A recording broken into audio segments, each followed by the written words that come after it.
गणपति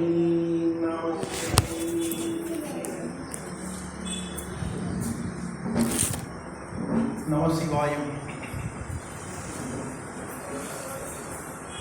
அப்பனை நந்தியை ஆராமுதினை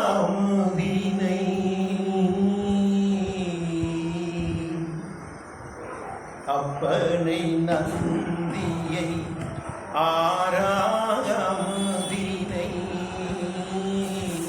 உப்பி வள்ளலை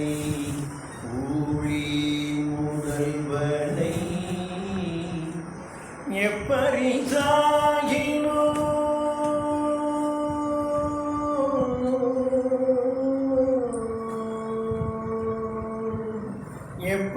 எப்பரிசாயினோ ஏத்துமின் ஏத்தினால் அப்பரிகீசன் அருள் பெறலாமே. அப்பரிகீசன் அருள் பெறலாமே. அப்பரிகீசன் அருள் பெறலாமே. அப்பரிகீசன் அருள் பெறலாமே.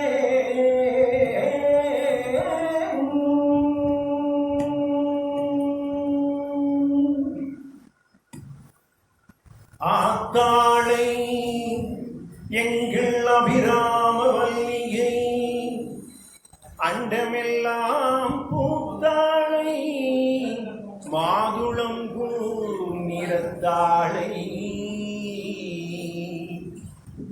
புவியடங்க காத்தாளை கையில் கரும்பு வில்லும் பாசாங்கு சமம் சேர்த்தாளை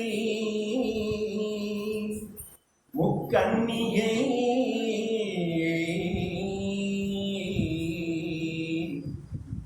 தொழுவோர்க்கு என்னாலும் குறைவில்லையே. முக்கண்ணியை தொழுவோர்க்கு என்னாலும் குறைவில்லையே.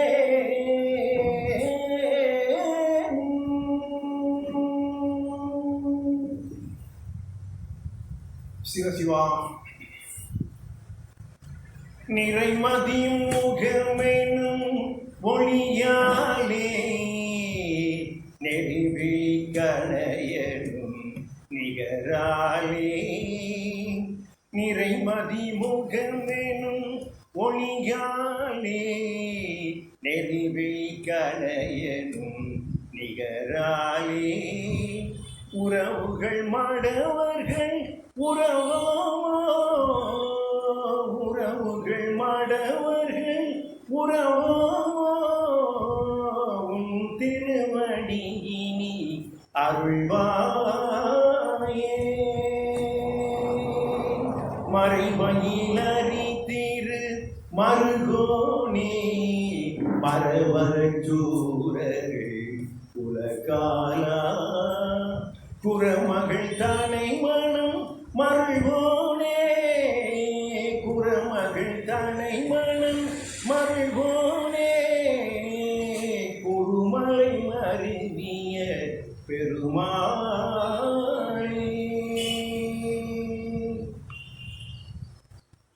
சிவசிவா சிவசிவா சிவசிவா சிவசிவா. பத்தராய் பணிவார்கள் எல்லாருக்கும் அடியே. பரமனையே பாடுவார் அடியார்க்கும் அடியே. சித்தத்தை சிவன்பாலே வைத்தார்க்கும் அடியே. திருவாரூர் பிறந்தார் எல்லாருக்கும் அடியே. முப்போதும் திருமேனி தீண்டுவார்க்கடியே. மொழிநீர் பூசிய முனிவர்க்கும் அடியே. அப்பாலும் அடி சார்ந்தார் அடியார்க்கும் அடியே. ஆரூரான் ஆரூரில் அம்மானித்தார். சிவசிவா சிவசிவா சிவசிவா சிவசிவா.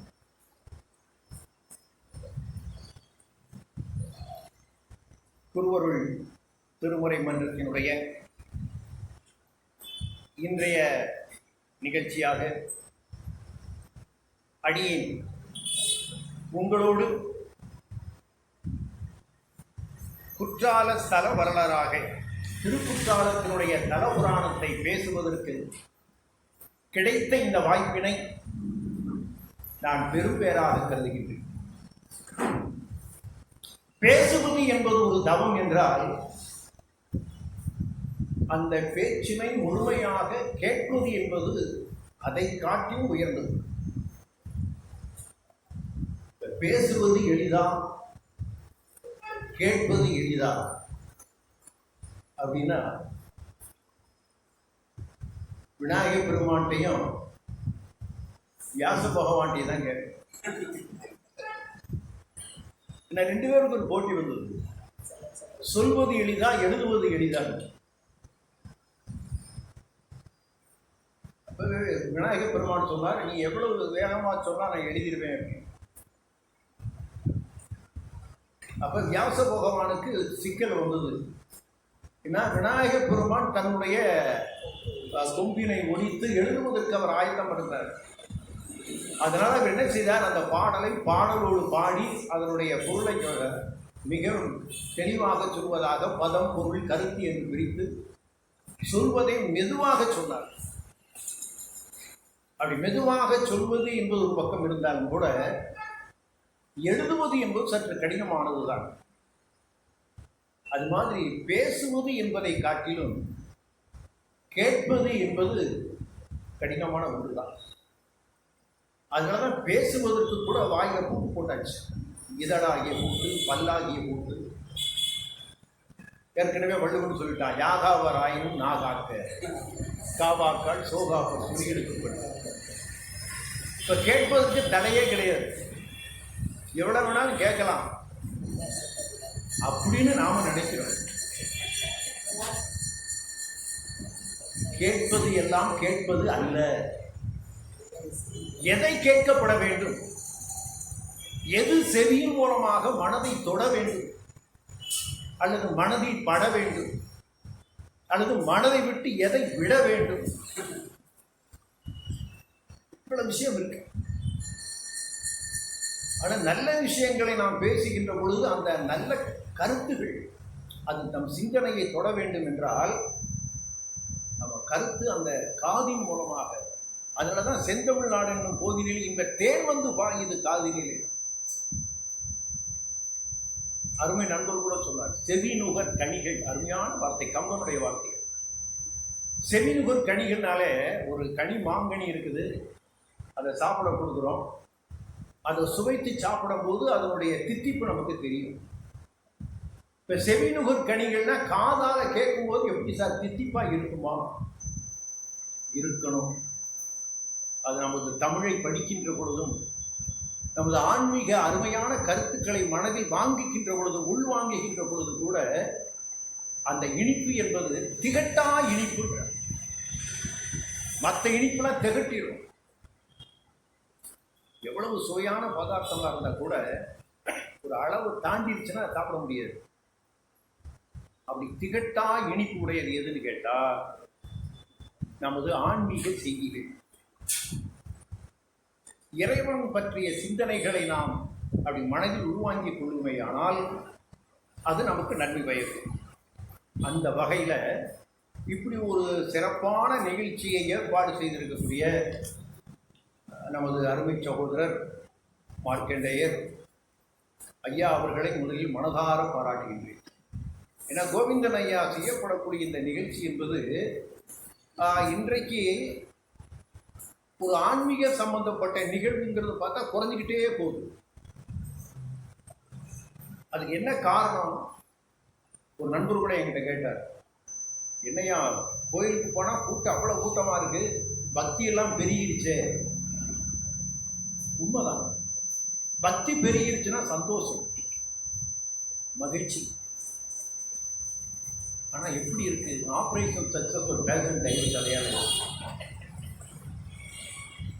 பக்தி பெரிய இருக்குன்னா என்ன இருக்கணும்? அந்த பக்தி ஒழுக்கத்தினுடைய அடிப்படையாக இருக்கப்பட வேண்டும். இன்னைக்கு கடவுளையும் பார்ட்னர்ஷிப் போட ஆரம்பிச்சிட்டாங்க. 50-50, உனக்கு பாதி எனக்கு பாதி, நான் பாதி நீ பாதி, என்னென்னமோ போயிட்டு இருக்கு. அப்போ இந்த மாதிரி ஒரு நல்ல நிகழ்வுகள், நல்ல செய்தியை உள்வாங்கக்கூடிய ஒரு நிகழ்ச்சி நடத்தக்கூடியது, அதற்கு வருகை தரக்கூடியவர்கள் அப்படி குறைந்து கொண்டு போனாலும் கூட இதை அவர்கள் சிறப்பாக நடத்தி கொண்டிருக்கிறார்கள். அவர்களுக்கு என்னுடைய மனமார்ந்த வணக்கத்தையும் நன்றியையும் முதலில் தெரிவித்து, எல்லாம் வல்ல அந்த இறைவன் அவர்களுக்கு நல்ல ஆரோக்கியத்தை கொடுக்கும். அடுத்த அருமை சகோதரர் நமது ரமேஷ் அவர்கள், கிட்டத்தட்ட நானும் அவரும் ஒரு 30-35 ஆண்டுகளாக பழக்கம் உடையவர்கள். நாங்கள் பல்வேறு வகையாக, அவர் வழக்கறிஞர் மட்டும் எனக்கு இப்போதான் தெரியும். ஆனால் அவர் வருவதற்கு, வழக்கறிஞர் ஆவதற்கு முன்னாலே பல வழக்கத்தை கொண்டவர். இசை நல்ல பாடகர், பாடக்கூடிய ஒரு இசைக்கு சுதிதான் எவ்வளவு முக்கியமோ அது அவர் தெரியும். அது மட்டும் இல்லை, நல்ல எழுத்தாளர், நிறைய எழுதக்கூடிய ஆற்றல் குறைந்தவர், நல்ல முற்போக்கு சிந்தனையாளர். மனதில் பட்டதை உடனே பேசிடுவார். அதுதான் அவருக்கு எதிரி. என்ன தோணுதோ அதை சொல்லிடுவார். உள்ளம் சொல்வதை உதவு சொல்லாமல் ஒன்றும் பிறப்பதில்லை, உள்ளிருந்தை அவன் அருள் செய்யாமல் எதுவும் நடப்பதில்லை என்று சொன்ன மாதிரி அப்படிப்பட்ட ஒரு நல்ல திறந்த மனம் உடையவர், நல்ல நண்பர். அவருக்கும் என்னுடைய பாராட்டுகள். அடுத்த நிகழ்ச்சியினுடைய அருமை சகோதரன் மோகன் அவர்கள் தேவாலய இசை பாடல்களை பாடினார்கள். அவர்கள் அந்த இசை நுட்பம் அறிந்தவர்கள்,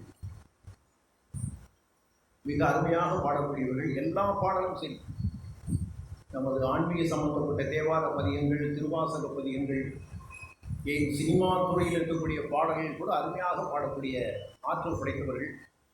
அவர்களையும் மனதார பாராட்டுகின்றேன். அடுத்து இந்த நிகழ்ச்சிக்கு ஏற்றி போற்றக்கூடிய சைவ திரு ராமலட்சுமி குழந்தைவேல் குடும்பத்தினர், அவர்களுக்கு என்னுடைய நெஞ்சார்ந்த நன்றியையும் தெரிவித்துக் கொள்கின்றேன்.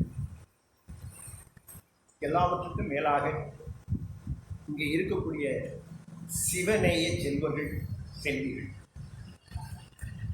எல்லோருக்கும் என்னுடைய அன்பு கலந்த வணக்கத்தையும் நன்றியையும் முதலில் தெரிவித்துக் கொள்கிறேன். இந்த மாதிரி நிகழ்ச்சிகள் நடக்கணும். ஆலயங்களில் கூட பார்த்தீங்கன்னா சொற்பொழிவு அப்படிங்கிறது என்னாச்சுன்னா போய் குறைஞ்சிக்கிட்டே போகுது. நல்ல நிகழ்வுகளை சொல்வதற்கு ஆள் இல்லை, அப்படி சொன்னாலும் கேட்பதற்கு ஆட்கள் கூடிய எண்ணிக்கை குறைந்து கொண்டு போகிறது. அது பக்கம் ஏற்படும். இருந்தால் நம்முடைய ஒரு சொற்பொழிவானுடைய கடமை என்ன அப்படின்னா, பொழுது விடிதோ இல்லையோ நாம் என்ன செய்யணும், சேவர் மாதிரி கூறிக்கொண்டு இருக்கப்பட வேண்டும். அது நம்முடைய கடமை, அது நம்முடைய தவம். இந்த கோடகநல்லூர் சுந்தர சுவாமிகளுடைய அந்த மடத்தில் நான் பேச வருகின்ற பொழுதே எனக்கு பழைய அந்த சிந்தனை, ஐயா சுந்தரசாமி ஐயாவுடைய நினைவுகள் வந்த உடனே எனக்கு வந்துச்சு. இப்படி உட்கார்ந்த உடனே முதல்ல அந்த அவளை தான் பார்த்தேன். அவளை பார்த்துட்டு திரும்பும் போது அந்த வார்த்தை தெரிஞ்சிருது. ஏன்னா இதில் அவள் இப்படி உட்காந்துருப்பாது. அப்போ இப்படி சேரெல்லாம் இல்லை, இந்த டேபிளை எனக்கு கொடுத்து, ஏன்னா எங்கள் தாத்தாவும் அவர்களும் மிகவும் நண்பர்களாக இருந்தவர்கள். அதனால் என்ன சொல்கிறாங்க, வேற போல இதில் உட்காந்து பேசுங்க என்று அந்த சேரை போட்டு அன்றைய காலத்திலேயே கோடகநல்லூர் சுந்தரசாமி ஐயாவினுடைய வரலாறை படிப்பதற்கு, நான் பேசுகிறேன்னு சொல்லக்கூடாது, அந்த வரலாற்றை அறிந்து கொள்வதற்கு எனக்கு வாய்ப்பு தந்தது இந்த மடத்தினுடைய ஐயா அவர்கள் தான். அதனால் அவர்களை நெஞ்சார அப்படி மனதில் தியானம் செய்து வணங்கி மகிழ்கிறேன். அதுக்கு முன்னாடி பார்த்தீங்கன்னா காலையில் இந்த தேவார மடத்தில் பிரசாதம் கொடுப்பாங்க. பொங்கல் ஒவ்வொரு நாளைக்கு அப்போ பாட்டு பாடிக்கிட்டு வருவாங்க. ஆபரேட்டர்கள் அவங்க தான் பாட்டுலாம் பாடிட்டு வருவாங்க. அப்போ வெளிப்படையாக பேசுகிறேன். அப்போ எனக்கு தேவாரமும் தெரியாது, திருவாசகம் தெரியாது. எனக்கு தெரிஞ்சதெல்லாம் பொங்கல் தான். இங்கே வந்தால் பொங்கல் கிடைக்கும். அதனால் கூடையே வருவோம். காய்க்கு டவுசரை போட்டுருப்போம். இங்கே வந்து அதை தேவாரம்லாம் பாட்டெல்லாம் பாடுவாங்க. முடித்த உடனேயே பிரசாதம் கொடுப்பாங்க. அந்த பொங்கலை வாங்கிட்டு அங்கே அந்த குளிக்காளியம்மன் கோயிலில் அங்கே முதல்ல பொங்கல் கொடுப்பாங்க. அங்கே வாங்கிட்டு அப்படியே வந்து இங்கே வருவோம். இங்கே தான் நிறைவு பெறும். இங்கே வந்து உட்காந்து பாடெல்லாம் முடிச்சோன்னு இங்கேயும் பிரசாதம் கொடுப்பாங்க. இந்த பிரசாதம் வாங்குறதுக்காக காலையில் 5 மணிக்கு அந்த பஜனை குழு கூட வருவோம். ஒருவேளை இந்த பூவோடு சேர்ந்த நாரும் மணப்பதை போல அப்படியெல்லாம் அந்த இளைய பருவத்தில் அந்த கிடைத்த வாய்ப்பு உண்மையிலே நான் வந்து பெருமையாக நினைக்கிறேன். ஏன்னா இன்னைக்கு இருக்கக்கூடிய இளைய சமுதாயத்துக்கு அப்படி ஒரு தேவார பாடலை கேட்குற மாதிரியோ, ஒரு நல்ல ஒரு நட்பு கூட்டத்தில் இசையை கேட்கிற மாதிரியோ வந்த நோக்கம் அப்படியே வந்துட்டோம். இளம் பிராயத்திலேயே வரக்கூடிய வாய்ப்பை கடவுள் நமக்கு கொடுத்துருக்காங்க. அதனால இன்றைய குழந்தைகளை வளர்க்கக்கூடிய முறை இருக்கு, அது பெற்றோர்களுக்கு சவால்.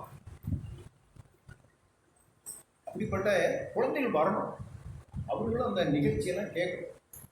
சரி, ஆக இந்த நிகழ்ச்சிக்கு ஏற்பாடு செய்து ராமலட்சுமி குழந்தைகள் அவர்களையும் நான் மனதார பாராட்டி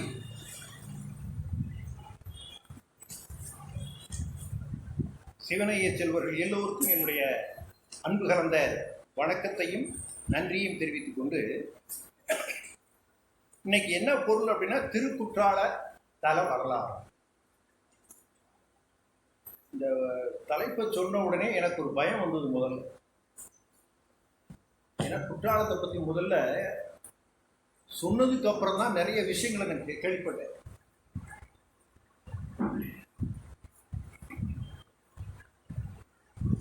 ஆயிரத்தி 1943 தர்மகர்த்தாவும் வழக்கறிஞராகவும் இருந்த ஏசி சண்முக நயினார், அவர் பேர் வந்து சண்முக நயினார், அவர் ஒரு புத்தகம் எழுதியிருக்கிறார், திருக்குற்றால ஸ்தல வரலாறு. அந்த புஸ்தகத்தை பார்த்ததுக்கு அப்புறம் தான் 1977 எம்ஜிஆர் அவர்கள் முதலமைச்சரானதுக்கப்புறம் அந்த நூலை அடிப்படையாக வைத்து தான் அடுத்த ஸ்தல வரலாறு என்ற புத்தகம் வெளிவந்தது.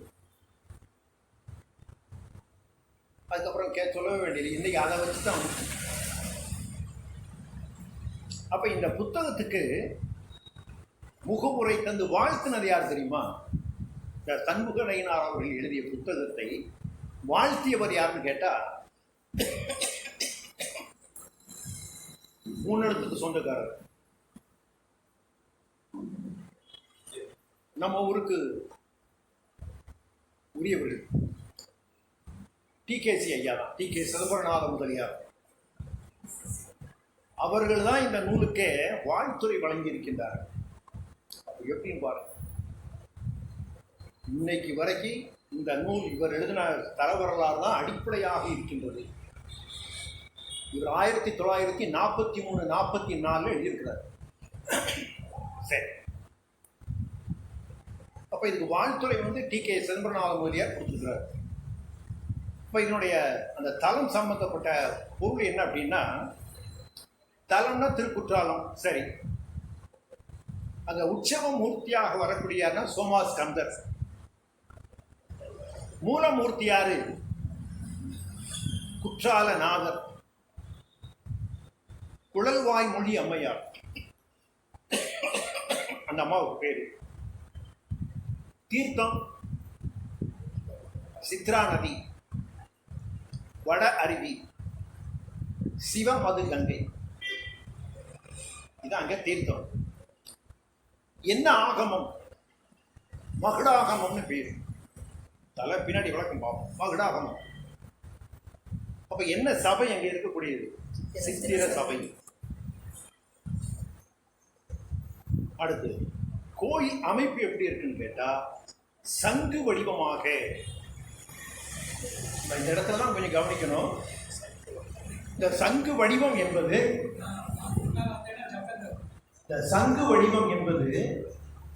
திருமாலுக்கு உரிய கோயில். சங்கு, தாமரை இதெல்லாம் திருமாலினுடைய கோவில் அமைப்புக்கு உரியது. இப்ப சிவாகமமாக மகுடாகமத்தை அடிப்படையாக வந்திருக்க கோயில் வந்து இங்க எப்படி இருக்குன்னா சங்கு வடிவமாக.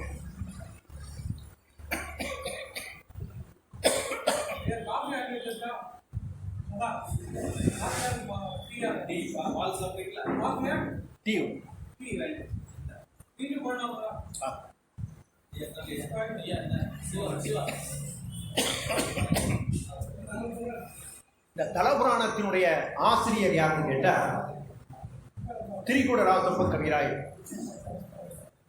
குற்றாலத்தினுடைய கோவிலுக்கு தல புராண ஆசிரியராக. தல விருட்சம் எது? குறும்பலா. அப்ப இந்த கோவில் சம்பந்தப்பட்ட இது அடிப்படை செய்தி. இது முதல்ல நமக்கு தெரியும். இப்ப இந்த குற்றாலம் ஏன் சார் பேர் வந்தது அப்படின்னு கேட்டா, 3 வகையான மரங்களை சொல்ற. குற்றாலம், கோவிதாரம், சமர்கம்னு பேர். குற்றாலம், கோவிதாரம், சமருகம். இந்த 3 மர நிழலில் தான் இந்த குற்றாலீஸ்வரர் அமர்ந்திருக்கிறார். இப்ப இந்த குற்றாலம் சொன்னால 2 வகையான பொருள் சொல்லலாம். ஒன்று இடத்தை சொல்லணும் குற்றாலம்ங்கிறது, இன்னொன்று பெயரையும் சொல்ல முடியும். குற்றாலம் அப்படிங்கிற பேர் நமக்கு பெயராகவும் இடமாகவும் இருக்கக்கூடிய ஒரு தன்மை உடையது இந்த குற்றாலம். இந்த குத்தாலம்ங்கிறத குற்றாலமாக மாறி இருக்கிறது சொல்றாரு. அதுக்கு என்ன பிரிவு நம்ம தமிழ்ல அப்படின்னா, கூ அப்படின்னு எடுத்துக்கிட்டோம்னா பூமின்னு அர்த்தம் கூ. இன்னொரு பொருள் என்னன்னா பிறவி பிணின்னு அர்த்தம். பிறவி பிணி.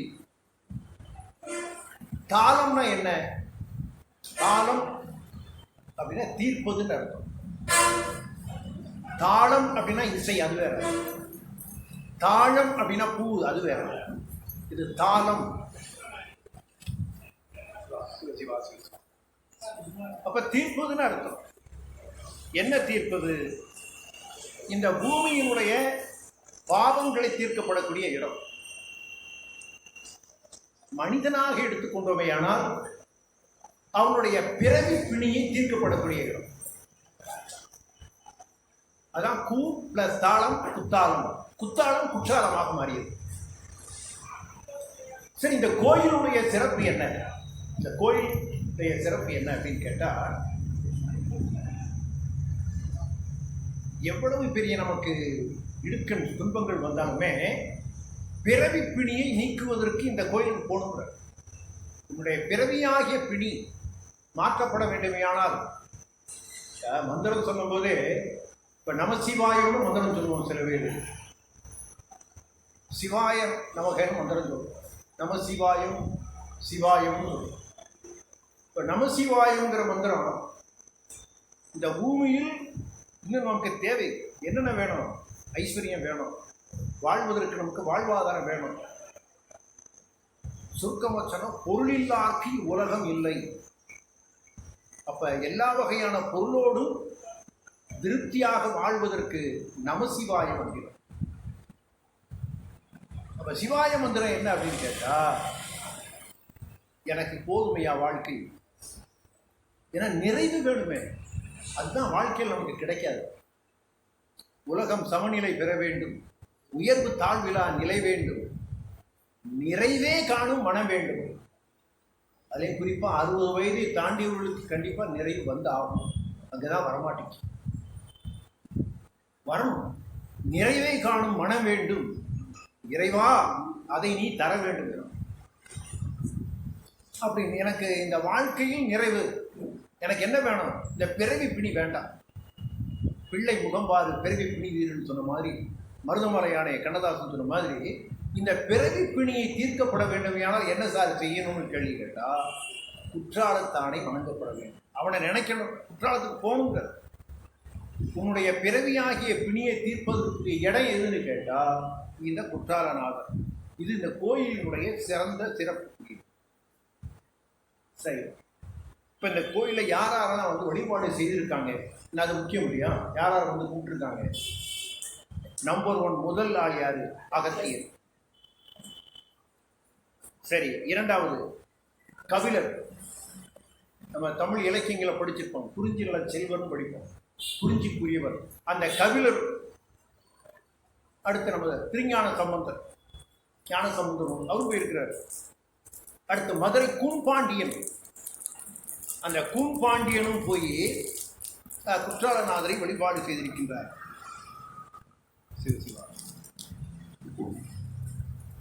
அடுத்து மங்கையர்க்கரசி அம்மா. இன்னைக்கு சைவனுடைய தலைத்து வருவதற்கு அடிப்படையாக திகழ்ந்த யாருன்னா நம்ம தான். மங்கையர்க்கரசி அம்மா இல்லைன்னா இன்னைக்கு நானும் இல்லை, நீங்களும் இல்லை, நாம் இன்னும் அடிமைகளாக இருந்திருக்கோம். அப்போ சைவ மதத்திற்கு ஒரு மறுமலர்ச்சி ஏற்படுத்தி தந்தவர்கள் மங்கையர்க்கரசி. அவர்களும் அந்த ஆலயம் சென்றிருக்கிறார்கள். அடுத்து சுந்தரமூர்த்தி நாயனார், சேரமான் பெருமாள் நாயனார், அடுத்து மாணிக்க வாசகர், பட்டினத்து அடிகள், அருணகிரி, இவர்களெல்லாம் இந்த கோயிலிலே வழிபாடு செய்தவர்கள். அப்ப எப்படிப்பட்ட புண்ணிய சேத்திரம் பாருங்க. அப்ப அந்த கோயிலுக்கு போனா இவர்களுடைய அருளும் நமக்கு கிடைக்கும். ஏன்னா பெரியவர்களுடைய அந்த தடம் நமக்கு வரணும். இப்போ நம்ம கோயிலுக்கு போகக்கூடிய நோக்கமே எனக்கு தெரிஞ்ச முக்கியமான நோக்கம் என்னன்னா, ராமகிருஷ்ண பரமஹம்சர் சொன்ன விஷயத்தை தான் சொல்றேன். நமக்கு பல சிந்தனை இருக்கும். கடவுள்கிட்ட வந்து அதை கேட்கணும், இதை கேட்கணும், ஆணையை கேட்கணும், பூனையை கேட்கணும்னு நினச்சிக்கிட்டே இருப்போம். குடிமரத்தை தாண்டி உள்ளே போனோம்னா அது ஞாபகம் வரையெல்லாம் மறந்து போகும். நல்ல பக்தியாளனுக்கு பார்த்தீங்கன்னா கடவுள்கிட்ட போய் கேட்க மனசு வராது. ஏன் சார்னா கேட்க வராது. இந்த ராமகிருஷ்ண பரமஹம்சர் விவேகானந்தர் அப்படி தான் பண்ணார். எப்பா நீ நிறைய கேட்குற, காளியை உனக்கு பிரசன்னம் பண்ண வச்சிருக்கேன், போய் கேளுன்னார். சரி, காளியை பார்த்தவொன்னு ஒன்றுமே கேட்க. காளியை பார்த்து இவர் காளி உடம்பே இல்லை, உணர்வு எல்லாமே அந்த அம்பாள்கிட்ட போயிடுச்சு. தன்னை மறந்த நிலை, அதான் பக்தி. பக்திங்கிறது அதான் தன்னை மறந்த நிலை. அது மாதிரி இங்க இவர்களுடைய அந்த கடாட்சம், அந்த புண்ணியம் பெற்ற ஸ்தலமாக இத்தனை பேர் அந்த கோயிலுக்கு போயிருக்கிறாங்க.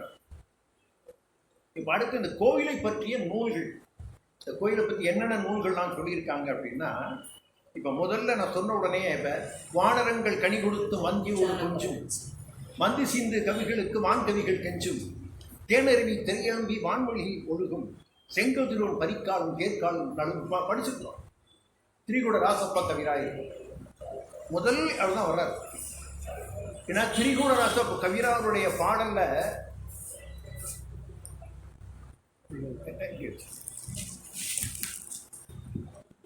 தமிழ் மட்டும் புரிஞ்சதுங்க. தமிழோடு, தமிழ் சுவையோடு இறை சிந்தனையும் அப்படி நிறைவாக இருக்கக்கூடிய தன்மை உடையது. அடுத்து பார்த்தோம்னா திருக்குற்றால தல புராணம் ஒரு நூலுங்க. 2072 பாடல்கள் அதில் இருக்கு.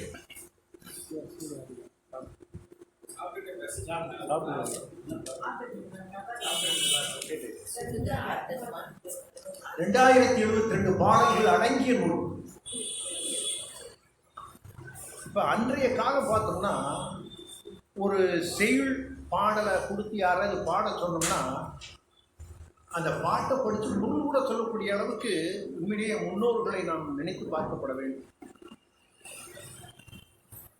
ஒரு ஆற்றல் இருந்தது. இன்னைக்கு தமிழ் படிச்சிருக்கேன்னு சொல்றாங்க, ஆனா அவங்க தமிழ் பேசுறாங்களா இல்லையா நமக்கு தெரியல. அப்ப தமிழினுடைய தரம் இன்னைக்கு எந்த அளவுக்கு அப்படி தாழ்ந்து போகுது. காரணம் யாருன்னா நம்ம தான், வேற யாரையும் சொல்ல முடியாது. இப்போ வடவேங்கடம் தென்குமரி ஆயிடை தமிழ் கூறும் நல்லுலகம்னு தமிழ் சொல்லுது. அப்ப இந்த தமிழின் பால் இருக்கக்கூடிய ஆற்றல் இன்னைக்கு கொஞ்சம் கருத்துக்களை குழந்தைகிட்ட சொன்னோம்னா எந்திரிச்சு ஒளிய போயிடும்.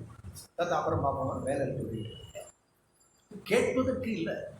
அதனால சுருக்கமாக சொல்லணுங்கிற அளவு கைப்பா. அதனாலதான் திருவள்ளுவர் அன்னைக்கே யோசிச்சிருப்பார் போல இருக்கு.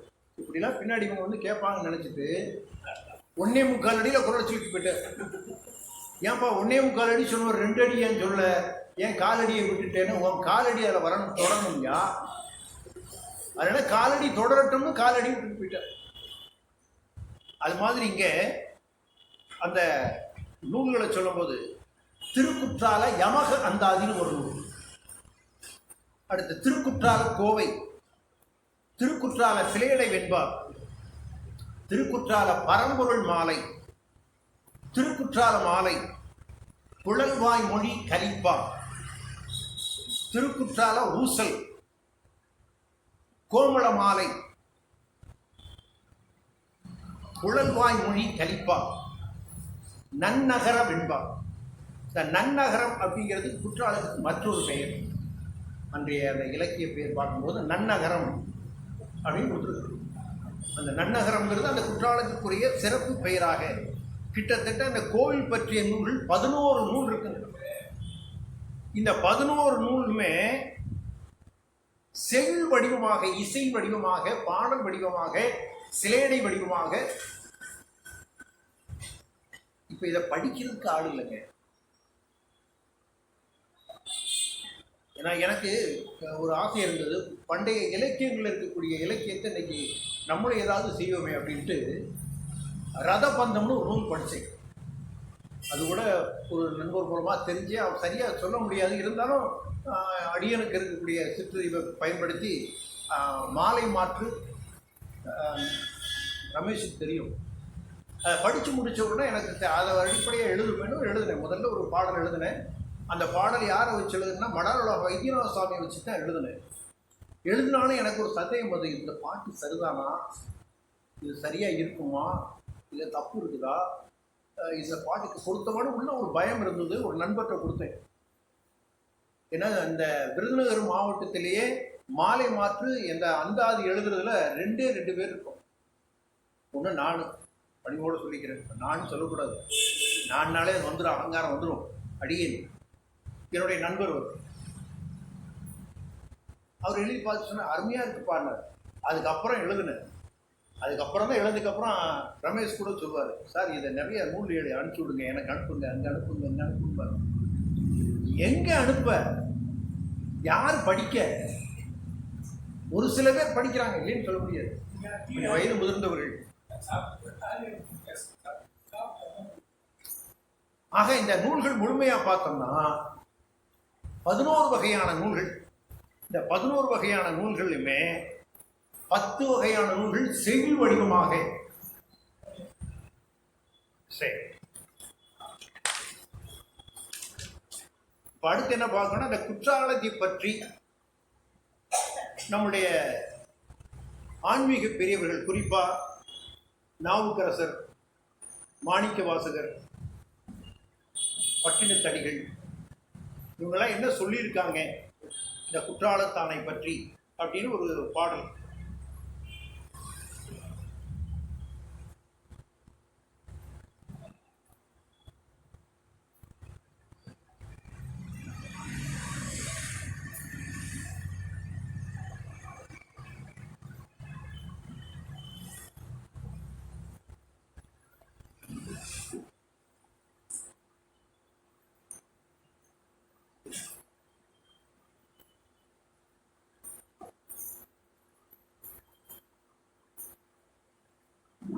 நாவுக்கரசருடைய பாடல்ல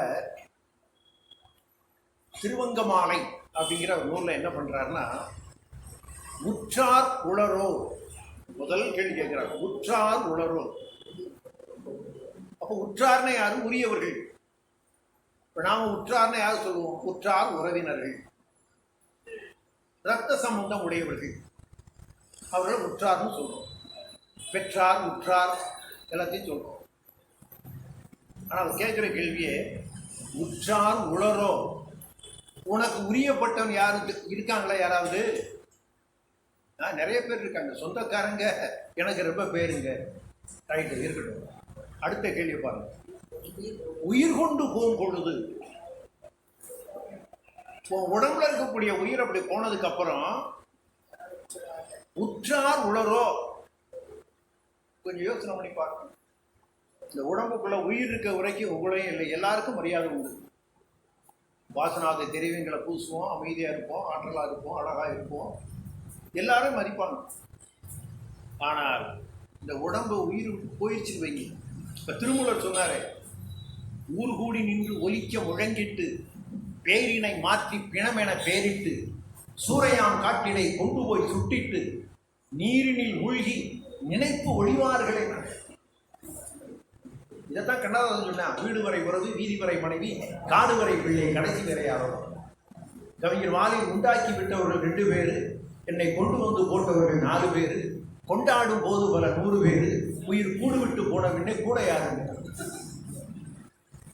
இதான இலக்கியங்கள். அப்ப இதுக்கு என்ன பொருள்? உன்னுடைய உயிர் உடம்பை விட்டு போனா உனக்கு உற்றார் யாரு கேள்வி கேட்கிறாரு. யாரு கேட்கிறாரு? நாவுக்கரசு சுவாமிகள் கேட்கிறாரு.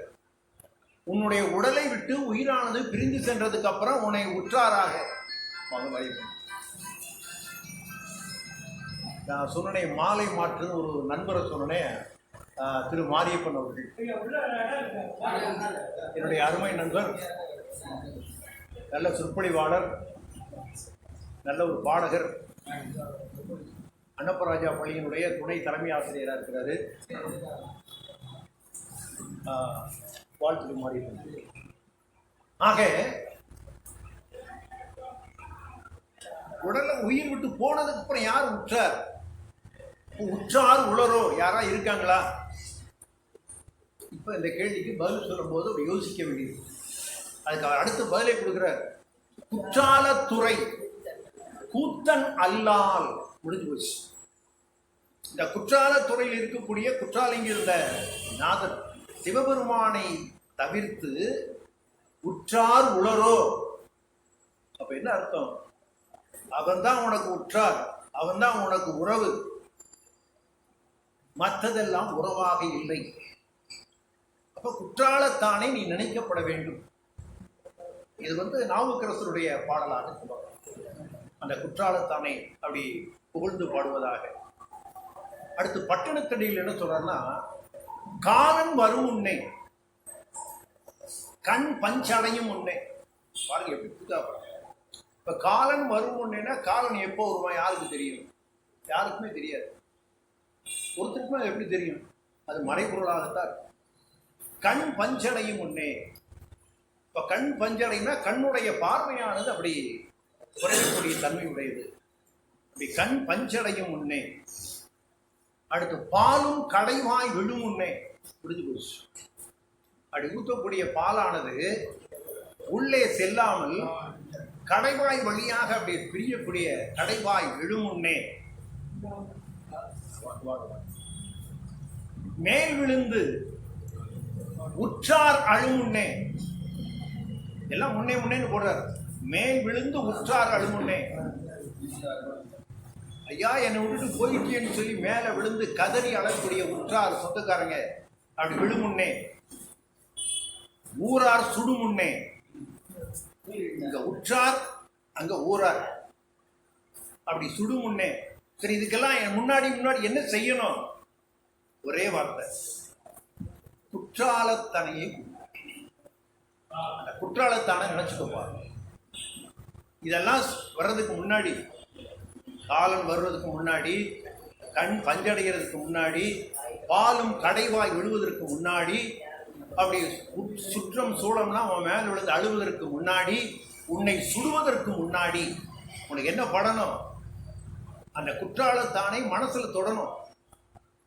உன்னுடைய பழிபாவம் பஞ்சமெல்லாம் விடணும்.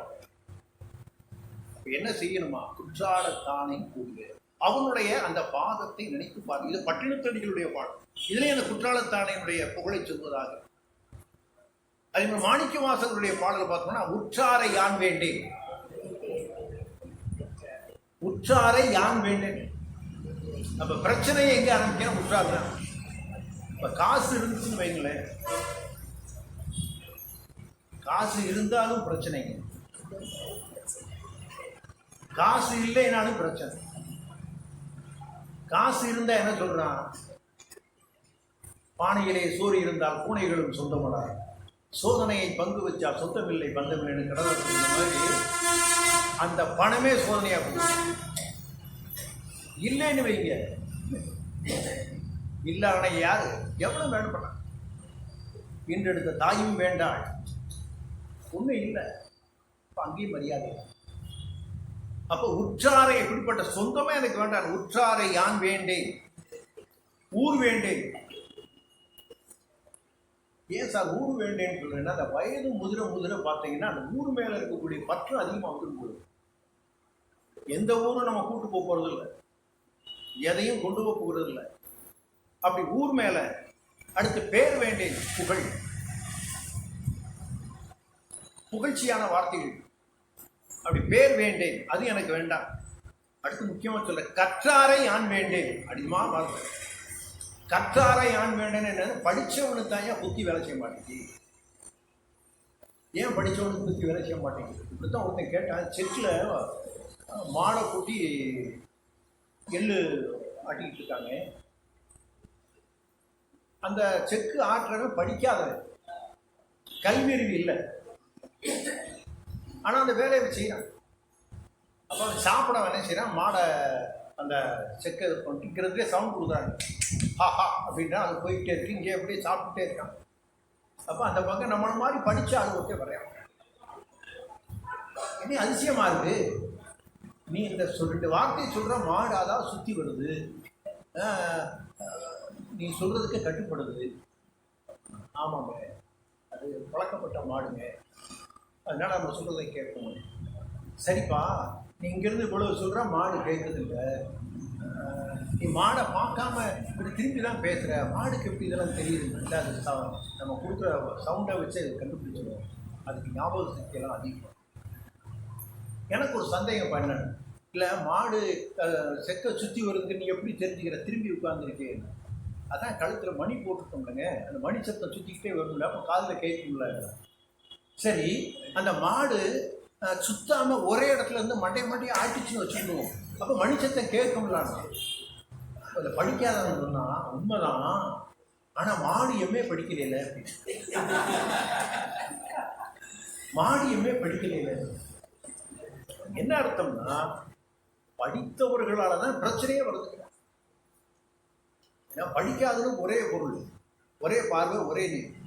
படித்தவனுக்கு 1000. அதனால கற்றாரை யான் வேண்டேன், வேண்டவே வேண்டாம். அடுத்து கற்பனவும் இனிமையும் குற்றாலத்து அமர்ந்து உரையும் கூட்டாவும் குறைகளுக்கே. உன்னுடைய ஈடு சொல்ல முடியாத உன்னுடைய திருவடி தாமரை இருக்க, அந்த திருவடியை கற்பதாக இருந்தாலும் சரி, படிப்பதாக இருந்தாலும் சரி, பாடுவதாக இருந்தாலும் சரி, நினைப்பதாக இருந்தாலும் சரி, எனக்கு வேற ஒன்றும் வேண்டாம். கற்பது, படிப்பது, நினைப்பது, சொல்வது எல்லாம் அந்த குற்றாலத்தாமரைய திருவடி தாமரை தான். கற்றாவின் மனம் போல. இந்த கற்றாவின் மனம் போலன்னா கன்றை உடைய பசுனர். இப்ப பசு என்ன செய்யும்? அது மேய்ஞ்சிட்டு வரும், கண்ணுக்குட்டி வீட்டில் இருக்கும். அப்படி மாலை நேரத்தில் வந்த உடனே அந்த பசு அந்த கண்ணுக்குட்டியை பார்த்த உடனே பார்த்தீங்கன்னா, அந்த அன்பினுடைய நிமித்தம் தன்னுடைய கண்ணுக்குட்டியை பார்த்த உடனே வந்து நிற்கும். அப்படி உடம்பெல்லாம் புல்லரிக்கும். இந்த கண்ணுக்குட்டி வேகமாக போய் அந்த பாலுடைய மழுவு ஒரு முட்டின உடனே அந்த பால் சொரிய ஆரம்பிச்சு. அப்படியே பால் சொரிய ஆரம்பிச்சு அந்த கண்ணுக்குட்டி பால் குடிக்கும். அதுக்கப்புறம் தான் நம்ம வேலையை ஆரம்பிச்சிடும். கண்ணுக்குட்டியை தள்ளி விட்டுட்டு நம்ம பாலை கறந்துடுவோம். அது வேற. அப்படியே கண்ணுக்குட்டி இல்லாட்ட வைக்கல அடை செஞ்சிடுவோம், கண்ணுக்குட்டியை மாற்றிடுவோம். டெக்னிக்கல் நடக்குது. அதுதான் கண்ணதாசன் பாடினாங்க, வைக்கலாளை கண்ணுக்குட்டி மாடியப்ப போட்டது, கக்கத்தில் தூக்கி வச்சு கத்தலை என்னது ரொக்கத்துக்கு மதிப்பில்லையே அப்படின்னு பாடலாம். என்ன காரணம்னா அந்த மாதிரி. அப்படி கன்று பசுவா எதுக்கு சொல்றாங்க அப்படின்னா, பசுவாக இருக்கக்கூடியது யார் அப்படின்னா அந்த கடவுள் சிவபெருமான். கன்று மாதிரி நான் அப்படி கசிந்து நம்மளை பார்த்து அவன் அருள் கொடுக்க நினைக்கிறாரு.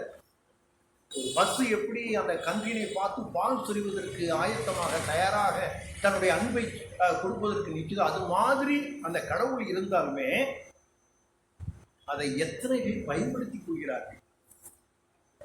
கிளிய சில இடங்களில் பார்த்தீங்கன்னா, ஒரு ஆள் இறந்து போயிட்டான்னு வைங்க, அந்த சொந்த பந்தங்கள் போகும்போது பார்த்தீங்கன்னா நம்ம அதெல்லாம் அந்த எமோஷனல்னு போயிடுவோம். ஐயா என்னை விட்டுட்டு போயிட்டேன்னு அழுவோம். இப்போ அந்த இறந்து போனாலும் எந்திரிச்சிட்டான்னு வச்சுக்கணும். ஒரு இமேஜின், கற்பனை. படான்னு எந்திரிச்சு உட்கார்றாரு, பாப்பா என்னை விட்டுட்டு போயிட்டேன்னு சொல்லிட்டே, சாரிப்பா பா 2 பேரும் போவோம் அப்படின்னு கூப்பிடுறான்னு வச்சுக்கிடுவோமே. இந்த அனுபவம் வரக்கூட ஏய் என்னது பேச்சுன்னு சொன்னா இதுதாங்க இயற்கை. எந்திரிச்சதை தப்பு. அப்ப சில வார்த்தைகள் எமோஷன் அவ்வளவுதான். பொருளை ஆராய்வு எல்லாருக்கும் தெரியும். அதனால ஒருத்தர் சொன்னா, இறந்த உடலை பார்த்து இறக்கும் உடல் அழுகின்றதுன்னா இறந்த உடலை பார்த்து இறக்கும் உடல் அழிகிறது. உண்மை தானே? ஏதோ நம்ம 1000 வருஷம் வாழ போகிற மாதிரியும் அவன் போயிட்டா மாதிரி. இன்னைக்கு அவன் நாளைக்கு நான், இன்று நீ நாளை, இன்று எனக்கு நாளை உனக்கு. இதெல்லாம் வாழ்க்கை. ஏன்னா ஒரு இடத்துல கோயம்புத்தூரில் ஒரு மின்மயானத்தில் எழுதி போடுறேன், எனக்கு தூக்கி வாரி போடுச்சு. எனக்கு சில இடங்களில் எழுதி போட்டிருப்பான், இவர்கள் புதைக்கப்படவில்லை விதைக்கப்படுகிறார்கள் போட்டிருப்பான். இன்று நீ நாளை நான், அப்படி இப்படியே இருக்கும். அவன் அங்கே எழுதி போட்டுருந்தா வந்தவர்கள் வாழ்க மற்றவர்கள் வருகன்னு போட்டிருந்தேன். இது கல்யாணம் விடாயா? இது வந்தவர்கள் வாழ்க வாழ். ஏன் வாழ்ந்து முடிஞ்சுதான் எங்க வர்றேன், இங்கே கொண்டு வாழ. சரி, அதாவது விட்டுருவோம். அடுத்த வரி வரும், மற்றவர்கள் வருங்க வாங்கங்க. கல்யாண வீட்டுக்கு கூப்பிட்ட மாதிரி மற்ற அப்படிலாம் வேடிக்கை. அது மாதிரி இங்கே என்ன சொல்கிறான் அப்படின்னா, அந்த இறைவனாகிய பரம்பொருளை அடைவதற்கு அந்த கன்று எப்படி, அந்த தாய் வந்து பசு பாலை சொரிவதை போல் இறைவன் இருந்தாலும் அதை ஏற்றுக்கொள்ளக்கூடிய அந்த மனோ பக்குவம், அந்த மனதை எனக்கு நீ தரணும். யார் தருவான்னா குற்றால நாதன். அந்த குற்றாலத்து அமர்ந்து உரையும் கூத்தா உன் குறைகளுக்கு கற்பனவும் படிப்பனவும் எழுதுவதும் எல்லாம் நீதான், வேற எனக்கு ஒன்றும் வேணாம், வேற எந்த சிந்தனையும் எனக்கு தேவையில்லை. இதை யார் சொல்றாரு அப்படின்னா மாணிக்கவாசகருடைய பாடல். இப்போ இந்த 3 பாடலுமே அந்த குற்றாலநாதனுடைய சிறப்பை சொல்வதாக அமைந்தது. இப்போ இந்த புராண வரலாறு அது ரொம்ப முக்கியமான ஒரு அறிந்து கொள்ளப்பட வேண்டிய ஒரு செய்தி. என்ன புராண வரலாறு? நம்ம எல்லாம் தெரிந்த செய்தி தான். இப்போ சிவபெருமானுக்கு திருமணம் நடக்குது, உமாபதி 2 பேருக்கும் அந்த கைலாய மலையில் திருமண ஏற்பாடு நடக்குது. அந்த திருமணத்தை காண்பதற்காக உலகமே திரண்டங்குது. எல்லாம் போயாச்சு, பாதாளமும் போயாச்சு, பூமியிலிருந்து போயிருக்காங்க, போன வகுப்பில் இருக்கக்கூடிய தேவர்கள், வைகுண்டம், பிரம்மலோகம் எல்லாம் போயாச்சு. இப்போ என்ன ஆச்சு அப்படின்னா கூட்டம் தாங்கலை, அதிகமான கூட்டம். அப்படி கூட்டம் அதிகமானதுனால கொஞ்சம் ஆட்டம் ஆயிடுச்சு. என்ன ஆட்டம்னா அப்படி தாழ்ந்து போனது, தரை தாழ்ந்து போனது. என்னடா பண்றது? தெற்க ஒசந்து போச்சு, வடக்க தரை தாழ்ந்து விட்டது.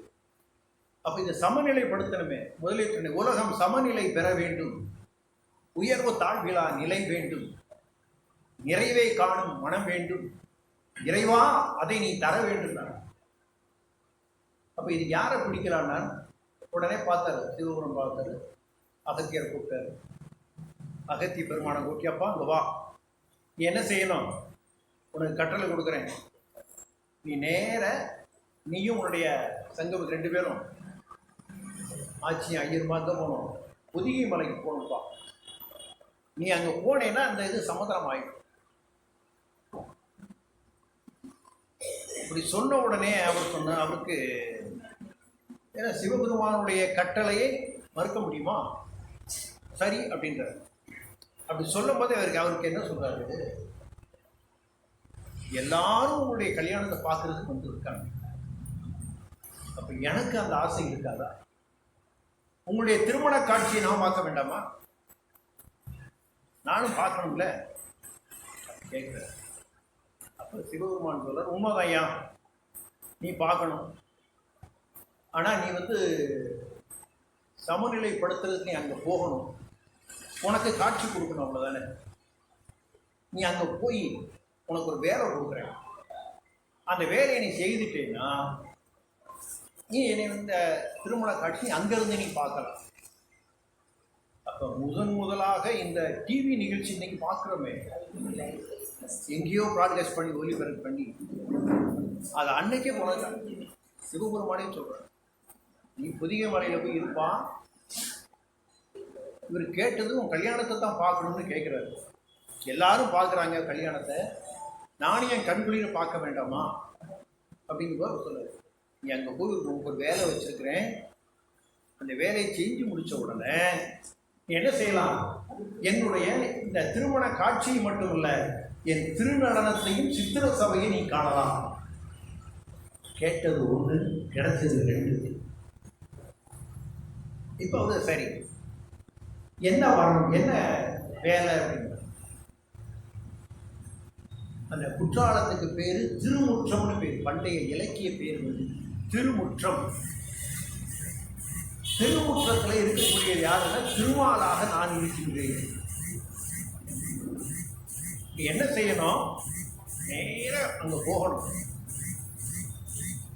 நீ ஒன்றும் கவலைப்படாத, நீ போய் என்னை வணங்கு, மற்ற நிகழ்ச்சியாக தாராளமாக நடக்கும்.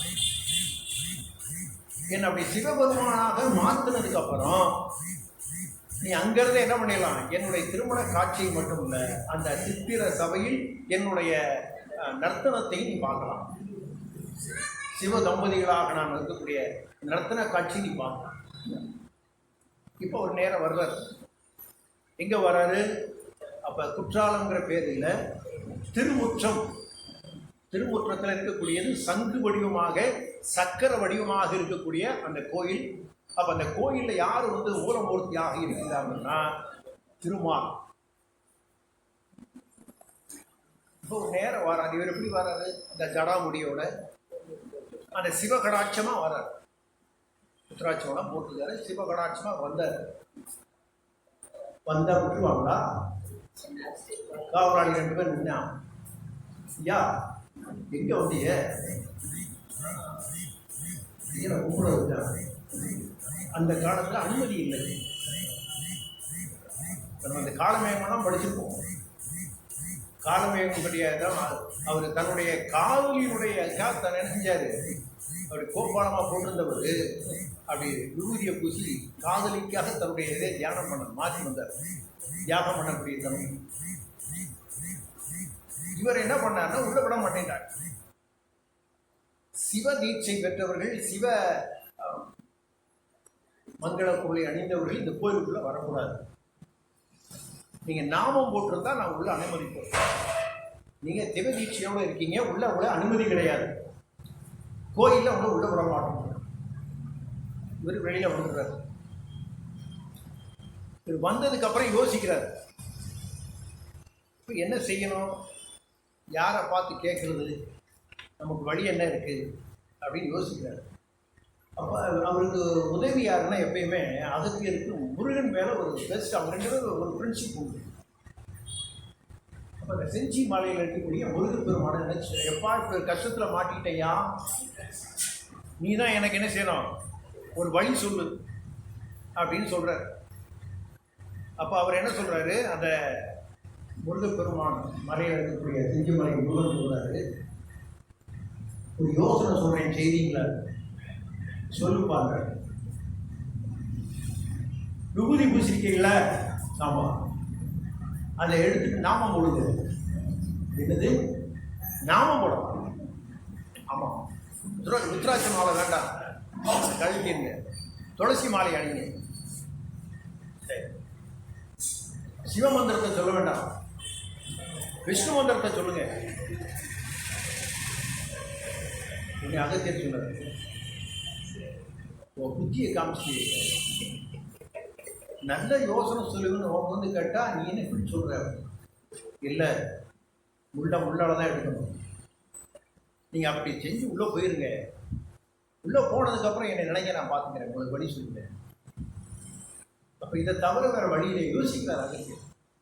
நான் சிவகடாட்சமா இருக்கிறேன், என்ன ஒரு திருமால் சொல்றியப்பா, அதெல்லாம் இல்லை. நீங்க சும்மா துணிஞ்சு போங்க, மற்ற நான் பார்த்துக்கிறேன். இந்த முருகனை நம்பினா நான் விட்டுருவேன நான் அப்படின்னா யோசிச்சார். சரி, நீ சொன்னேன்னா சரிதான்ப்பா அப்படின்னு அந்த இளஞ்சி முருகனை அப்படி வணங்குறார். வணங்கிட்டு வாரார். அதே மாதிரி சொன்ன மாதிரி இந்த ஜடாமுடிக்கு மேலே விபூதியெல்லாம் எடுத்துட்டு நாமத்தை போட்டு, வாழ்க்கையிலேயே முதலாக அகத்தியன் திருமால் அந்த வடிவத்தை பெற்றது அதுக்கத்தான். இப்படி வந்தவுடனே பார்த்தாங்க, உள்ள விட்டுட்டாங்க. நேரம் உள்ள வந்துட்டு கோயிலுக்குள்ள வந்தார். அங்கே இருக்கவங்கலாம் அவருக்கு அந்த பூஜை செய்யறதுக்கு உண்டான எல்லாத்தையும் உணர்ந்து கொடுத்தாங்க.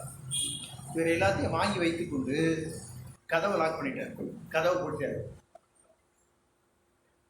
அவங்க வெளியே இருந்தாங்க. சரி, இவர் ஏதோ ஆகமம் பண்றாரு. இவர் அப்படி உள்ள போன உடனேயே இவர் என்ன செய்தார் அப்படின்னா, அந்த திருமாலுடைய தெரியும் பூர்ணமான வடிவம், தலைய சங்கு சக்கரதாரியாக அவர் இருக்கக்கூடிய அந்த கடாட்சி. அவரை பார்த்த உடனே இவர் அந்த சிவமந்திரத்தை சிவமந்திரத்தை சொல்லி அப்படி கூணி நின்று குறுகுக நின் உடல், கூணி நின்று குறுகுக நின் உடல்னு சொல்லி தன்னுடைய 5 விரலை அப்படி தலைமையில வச்சு அப்படியே சிவாகம மந்திரத்தை சொல்கிறார். அதான் மகுடாகமங்கிறார். அப்படி அந்த மந்திரத்தை சொல்ல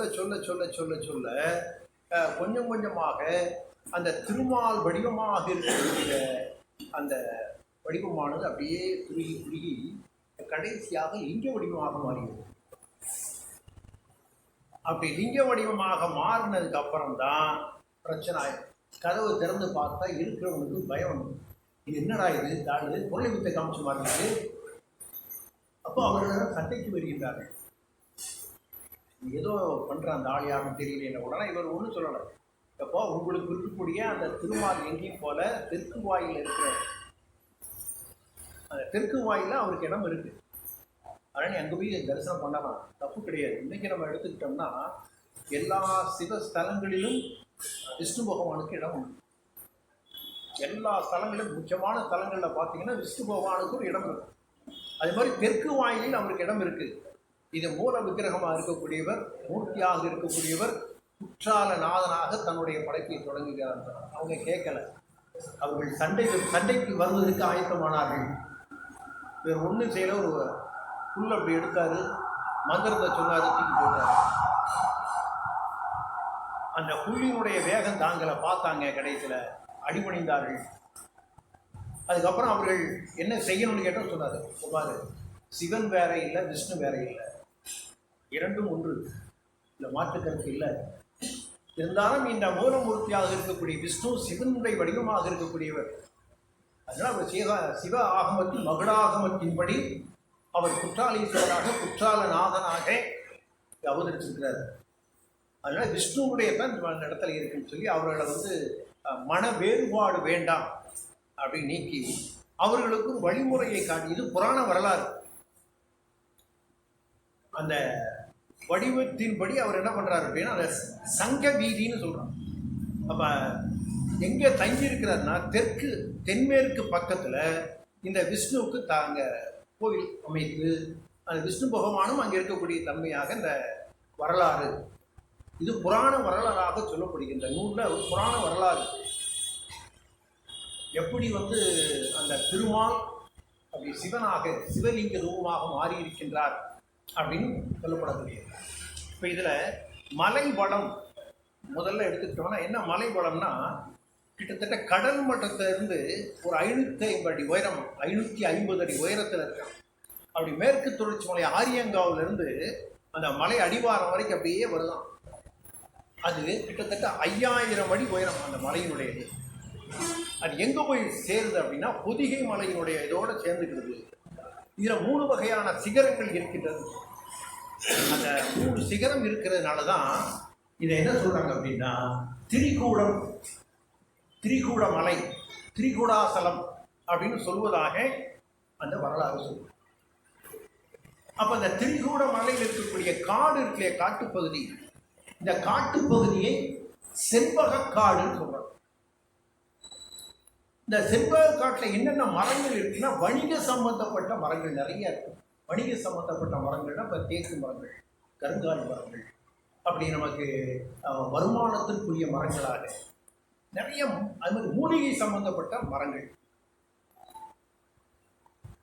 அழகு தரக்கூடிய மலர்கள் இருக்கக்கூடிய மரங்கள், இப்படி பல வகையாக இருக்கு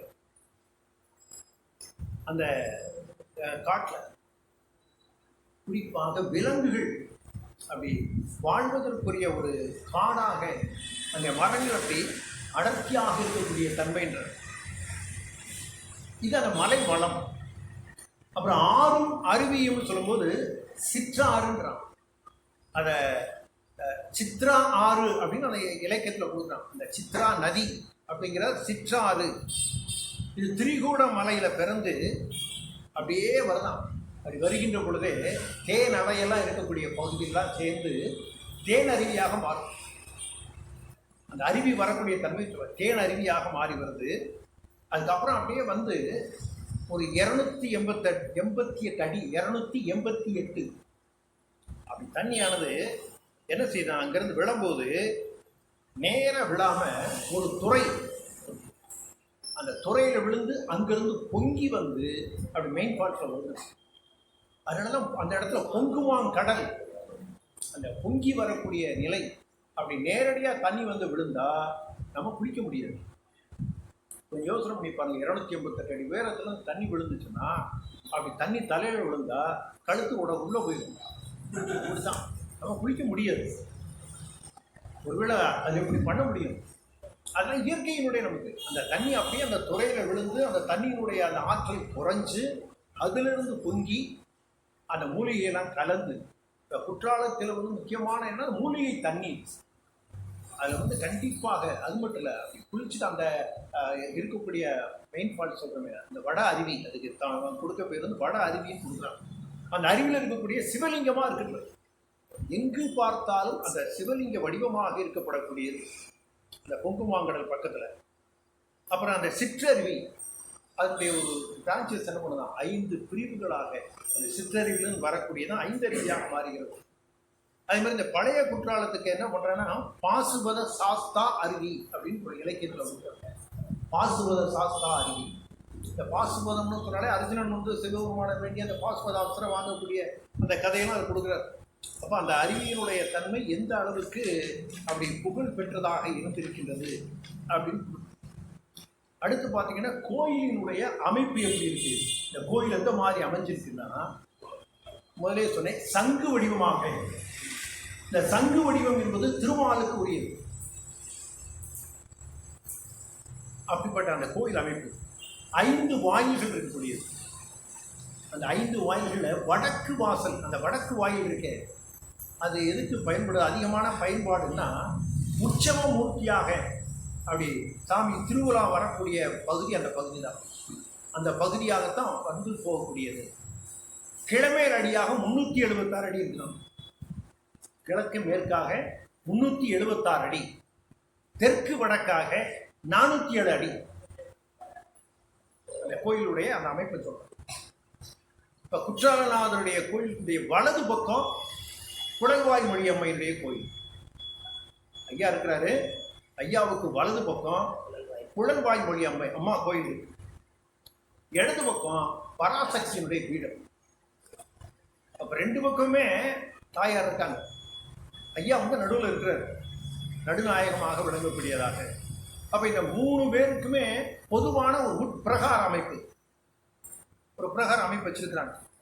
அப்ப இந்த உட்பிரகாரத்துக்கு என்ன பேருன்னு கேட்டா சங்க வீதி பேர் சொல்றாங்க. சங்க வீதி அப்படின்னு அந்த பிரகார அமைப்புக்கு பேர் வைக்கிறாங்க. இப்ப இதுக்கு அடுத்து என்ன சொல்றேன்னா, கோயிலினுடைய கீழ்வாயில்ல, கிழக்கு பண்ண கீழ்வாயில்ல ஒரு மண்டபம் இருக்கு. அந்த மண்டபத்துக்கு என்ன சார் பேர் என்னன்னா திரிகூட மண்டபம். அப்ப இந்த திரிகூட மண்டபத்துல என்ன சிறப்பு அப்படின்னு கேட்டா, முக்கியமான அந்த விழா காலங்களில் இறைவன் இறைவியினுடைய உற்சவ மூர்த்தி இருக்கு இல்லையா, அவங்களுக்கு அபிஷேக ஆராதனை எல்லாம் நடக்கக்கூடியது.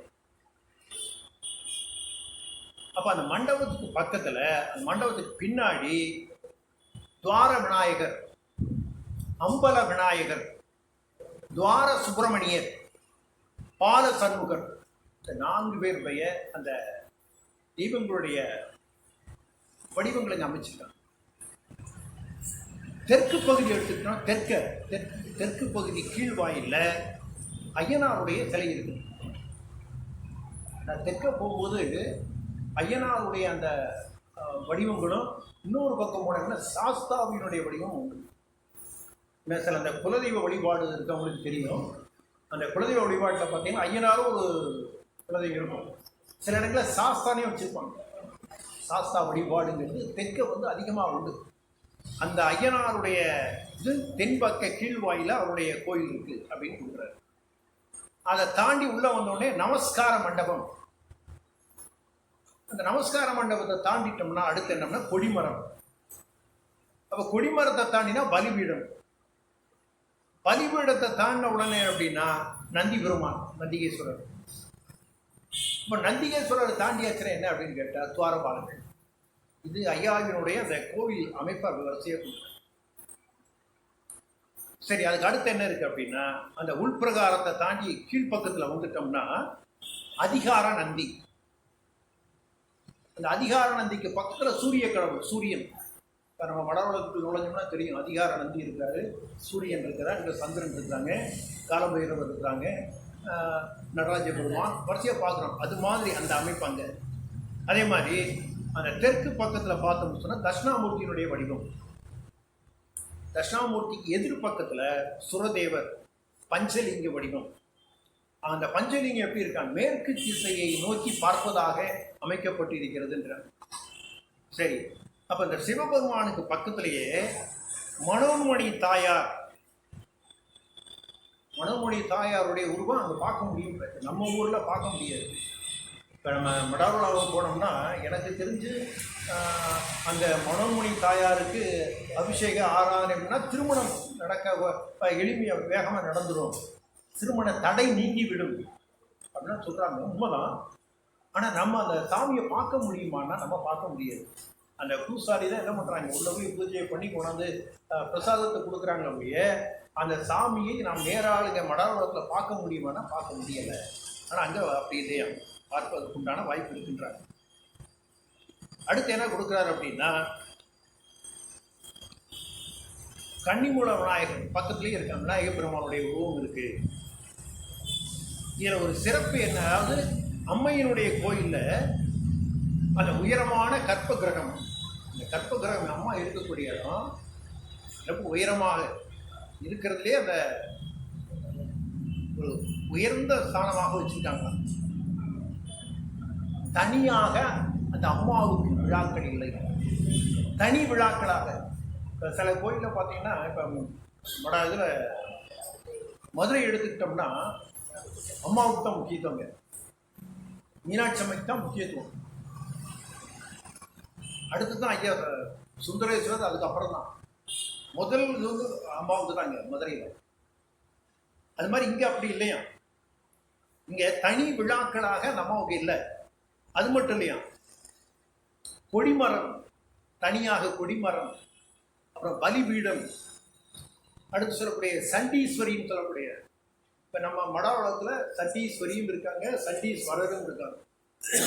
அங்கே அப்படி இந்த சண்டீஸ்வரி, தனி கொடிமரம், பலிபீடம், இந்த அமைப்புகள் அங்கே இல்லை.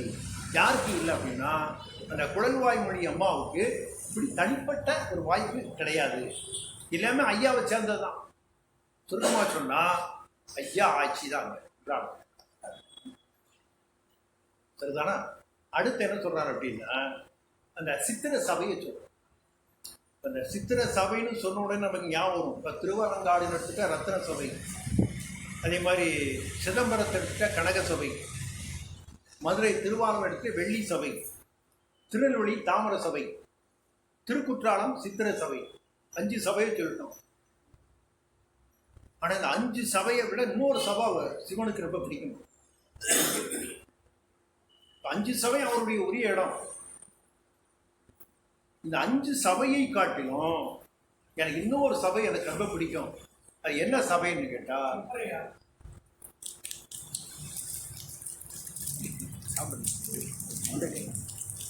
இதய சபை. இதய சபையம் கடவுளுக்கு நம்ம என்ன சார் கொடுக்க போறோம், எல்லாம் அவர் கொடுத்தது தானே, நாம என்ன கொடுக்க முடியும். வள்ளலார் சொல்வார், மும்மலர்கள்னு சொல்வார். இறைவன் நம்மகிட்ட எதிர்பார்க்கிறது 3 மலர்கள். என்ன 3 மலர்கள்? கண்ணாகிய மலர்கள், கண்ணுதான். கையாகிய மலர்கள், கைமலர், கண்மலர், மணமலர். இந்த 3 தான் கடவுளுக்கு நம்ம கொடுக்க முடியும். வேற என்ன கொடுக்க போற? எல்லாம் அவன் கொடுத்தது. இந்த உலகம் அவனுக்கு சொந்தம். வீட்டுக்கு போகிறோம், அந்த வீட்டுக்கு நம்ம சரி சும்மா போகக்கூடாது அப்படி என்ன பண்ணுறோம், சரி சிறுவில்லிபுத்தூரில் கேட்டுருவாங்களே, சிறுவில்லிபுத்தூர்லேருந்து வந்துருக்கீங்க, பால்கோ வாங்கிட்டு வந்தீங்களான்னு கேட்பாங்க இல்லையா. நம்ம வாங்கிட்டு போகிறோன்னு வைங்க. இப்போ அந்த பால்கோவை எடுத்து உங்களுக்கு எதாவது சாப்பிடுங்கன்னு கொடுத்தா அது எப்படி இருக்கும் நமக்கு இல்லையா. நான் வாங்கிட்டு வந்து எனக்கே தீர்த்து கொடுத்தேன் சொல்கிறோம் இல்லையா. அது மாதிரி கடவுள் கொடுத்தக்குள்ளே கடவுளுக்கு கொடுக்குறது என்னங்க இருக்குது. அப்போ என்ன கொடுக்கணும்? அந்த 3 மலர்கள் இதைத்தான் கடவுள் எதிர்பார்க்கிறாரு. மும்மலர்கள் அது மாதிரி இங்கே கொடுக்குறாரு. அப்போ 6வது சபை என்ன அப்படின்னா இதய சபை. அப்போ கடவுள் அவன் சிவபெருமான் என்ன எதிர்பார்க்குறான்னா 5 சபைக்குரியவனாக இருந்தாலும் 6வது சபை உன்னுடைய 6வது சபை அதுதான். அது ஆறாததாக இருக்க வேண்டும், வேறு இடத்தில் மாறாததாக இருக்க வேண்டும், நல்பெயரை அப்படி கூறிக்கொள்ளக்கூடிய தன்னுடையதாக இருக்கக்கூடிய அந்த மனம். அதனால தான் சொன்னான் அந்த இதய சிம்மாசனத்தில் இறைவனை நாடுவோம் தான். அது மாதிரி சரி. அந்த சித்திர சபையில் என்ன சிறப்பு அப்படின்னு கேட்டால் 5 போகிற பாதையில் இருக்கின்றார். அழகிய தெப்பக்குளம் ஒன்று இருக்கும், உயர்ந்த கோபுரம், அங்கே நீராழி மண்டபம். இப்போ நீராழி மண்டபம்னா 3 பக்கம் தண்ணி சூழ்ந்துருக்குன்னு, ஒரு பக்கம் மண்டபம் இருக்கும். இந்த அமைப்பு நம்ம ஊரில் இருக்கான்னு கேட்டீங்கன்னா இருக்கு. நம்ம ஊரில் எங்கே அப்படின்னா, நான் படித்த படிக்கிறதுல நீராவி ஸ்கூல்னு சொல்லுவோம். நானே ரொம்ப கிழமை நீராவின்னு சொல்லிட்டு இருந்தேன். அது எந்த அளவுக்கு தவறான வார்த்தை. நீராவி அல்ல, நீராழி. நீராழி, நீர் அப்படி சூழ்ந்திருக்கு. ஆழினா சூழ்தல். அதில் பார்த்தீங்கன்னா 3 பக்கம் தண்ணி இருக்கும், ஒரு பக்கம் அந்த மண்டபம், அந்த நீராழி மண்டபம். இன்னைக்கு அந்த மண்டபத்தில் ஆண்டாள் மன்னாருடைய அந்த காலத்தில் வந்து சாமி உட்காந்து இடங்கள் இருப்பாங்க. ஒரு 10 நாள் விசேஷம் நடக்கும். நடக்குறாங்களா? ரொம்ப மகிழ்ச்சி. அது மாதிரி இந்த நீராழி மண்டபம். அடுத்து பார்த்தீங்கன்னா அந்த நடராஜன் சிவம் நடன காட்சி, திருநடன காட்சி. இங்கே எப்போ சிறப்புனா மார்கழி மாதம் திருவாதிரை விழா மிகவும் சிறப்பாக நடக்கப்படக்கூடியது. அப்போ இந்த சபையை யார் வந்து செப்பனிட்டு அதை வடிவமைத்து கொடுத்தது யாருன்னு கேட்டால் காசி பராக்கிரம பாண்டியன். அந்த அரசன் தான் என்ன பண்ணியிருக்கான், அதை சிறப்பாக அமைத்து கொடுத்து அந்த மண்டபத்தை கட்டினதுன்னு சொல்லுவாங்க. காசி பராக்கிரம பாண்டியன். அந்த பாண்டியன் இந்த குற்றாலம் எடுத்துக்கிட்டாலே சோழர்களுடைய காலமும் பாண்டியர்களுமே நிறைய அதுக்கு அவங்களுடைய உதவி நிறைய நடந்திருக்கு. அப்போ இந்த கோவில் பூஜை யார் மூலமாக நடந்தது அந்த காலத்தில் இருந்து அப்படின்னா, திருவாங்கூரில் இருக்கக்கூடிய மகாராஜா பரம்பரை கட்டளை வச்சிருக்காங்க, திருவாங்கூர் மகாராஜா. அதே மாதிரி பந்தள ராஜா, திருப்பதி ஐயப்பன் கோயில் பந்தள ராஜா கட்டளை. அடுத்து திருநெல்வேலியில் தளவாய் முதலியார் கட்டளை. முதலியார் சமுதாயத்தில் இருந்து அந்த தளவாய் முதலியாருடைய காலத்திலேயே அவங்க ஒரு தொகையை கொடுத்துருக்காங்க. அது கட்டளையாக இன்றைக்கு பூஜை நடந்துட்டு இருக்குதான். அடுத்து திருநெல்வேலி பிள்ளைமார் கட்டளை உபயதாரர்கள். அப்படி திருநெல்வேலியில் இருக்கக்கூடிய அந்த பிள்ளைமார்களுடைய சமுதாயத்திலிருந்து என்ன பண்ணியிருக்காங்க, இந்த பூஜை நடப்பதற்குரிய கட்டணமாக உபய கொடுத்துருக்குறாங்க. அடுத்து பார்த்தோம்னா இந்த கோயிலினுடைய சொத்து விவரம் என்ன அப்படின்னு கேட்டோம்னா, நன்சை புன்சை நிலங்கள் கிட்டத்தட்ட 200 ஏக்கர் இருந்தால். இது நான் சொல்லக்கூடியது 1943-44 வருடப்படி சொல்கிறேன். நீங்கள் உடனே இன்னைக்கு இப்போ இருக்கான்னு கேட்டுறாதீங்க, தெரியாது. நான் இன்றைக்கு இருக்கக்கூடிய நாம தெரியும். இது அன்றைய கால நிலவரப்படி. இன்னைக்கு கேட்கணும்னு நம்ம சொல்ல முடியாது, இன்றைய நிலைமை என்பது வேறு. இருந்தாலும் அன்றைய காலத்தில் நன்சை புன்சை நிலமாக 200 ஏக்கர் அந்த கோயிலுக்கு. அடுத்து 2,50,000 ரூபாய் வருமானத்துக்குரிய கட்டட கடைகள், அங்கே இருக்க கட்டடங்கள். அந்த கட்டடத்தின் மூலமாக 2,50,000 ரூபாய் வருமானம் வரணும். அடுத்து வெள்ளி சாமான்கள் சப்பர வகையில் 50,000 ரூபாய் கொடுத்தாங்க, வெள்ளி சம்பந்தப்பட்ட பொருள். தளவாட சாமான்கள், அந்த விளக்கு சம்பந்தப்பட்டது, மணி சம்பந்தப்பட்டது, மற்ற அந்த உபகரணம் சொல்லப்படக்கூடியதில் ஒரு 30,000. இந்த மதிப்பு 1943. அன்னைக்கு ஒரு பவுன் என்ன வேலை வித்துங்கிறத நீங்கள் கால்குலேட் பண்ணிக்கணும்.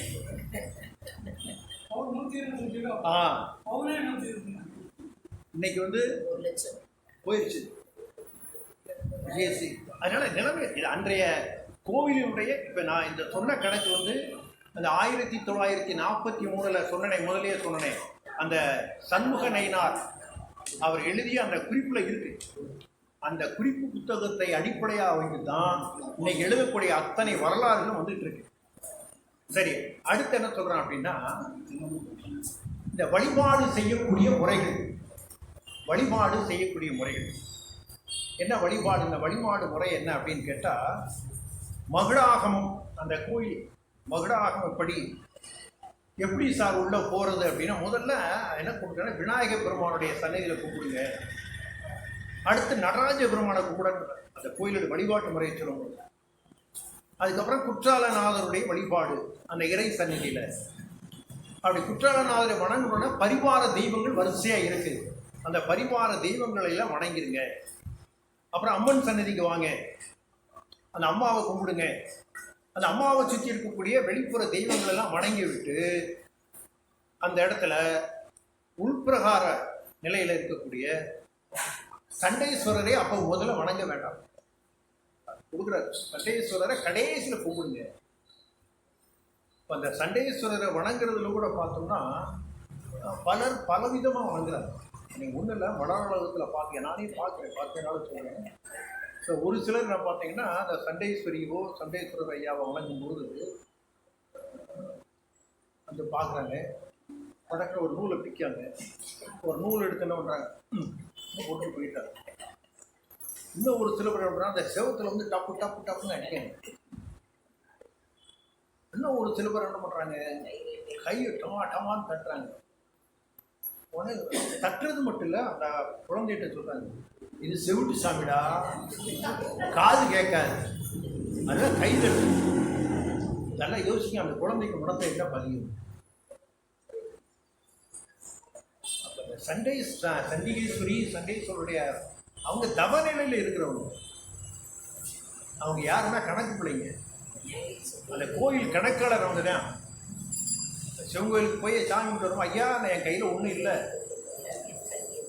எனக்கு எதையும் எடுக்கலை, ஒன்றும் கிடையாது அப்படின்னு காமிக்கிறேன், கையை காமிக்க, 2 கையும் காமிக்கிறேன், பாத்தியா கையில் ஒன்றும் இல்லை அப்படின்னு சொல்லி அவங்களுடைய தவம் கலையாமல். ஏன்னா அவங்க 2 பேரும் வேண்டது அவங்களுக்காக இல்லை,